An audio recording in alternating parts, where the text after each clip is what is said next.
ప్రసన్న హరికృష్ణ ఎక్కువగా నిజామాబాద్ కరీంనగర్ గ్రాడ్యుయేట్గా గెలుస్తారు బీఎస్పీ ఆడు పచ్చే అవకాశవాది.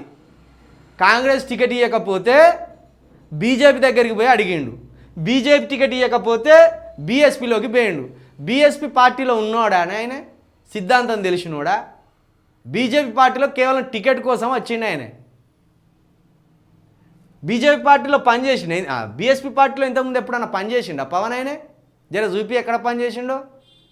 బీఎస్పీ ఇక్కడ ఎందుకు ఆగమవుతుంది దేశవ్యాప్తంగా అంటే, ఒక ఇట్లా అవకాశవాదులకు పిలిచి టికెట్లు ఇస్తాను. బీఎస్పీ సిద్ధాంతం ఏందో తెలియదు, బీఎస్పీ పార్టీ ఏ ప్రజల కోసం పనిచేస్తుందో తెలియదు. ఎవడన్నా పైసలు పట్టుకొని వచ్చి ఆ పైసలు కట్టాడ పెడితే టికెట్ ఇస్తారు బీఎస్పీ పార్టీ. కాబట్టి బీఎస్పీ పార్టీని ఇక్కడ బొందబెట్టండే ఆర్ఎస్ ప్రవీణ్ అనే ఒక న్యాయవంచకుడిని తీసుకొచ్చి అప్పటికప్పుడు అధ్యక్షుని చేసిండు.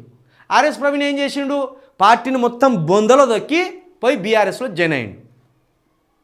సిద్ధాంతం తెలియనోని, బహుజన సిద్ధాంతం తెలియనోని, బహుజన ప్రజలంటే ఎవరో తెలియనోని తీసుకొచ్చి అధ్యక్షుని చేస్తే ఆర్ఎస్ ప్రవీణ్ ఆగం చేసి పడేసిండు. ఇక ప్రసన్న కుమార్ కూడా ఇప్పుడు టికెట్ కోసం వచ్చిండు.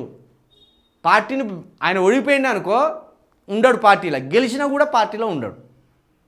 గాయన గురించి చెప్తాను తమ్మి, నువ్వు పవను టికెట్ కోసం వచ్చిన గురించి చెప్తాను తమ్మి. నిజంగా నువ్వు ఒకవేళ నువ్వు ఆదిలాబాదో కరీంనగరో మెదకో నిజామాబాద్ అయితే 100% బక్క జిడిసా అన్న కోట అవుతామి.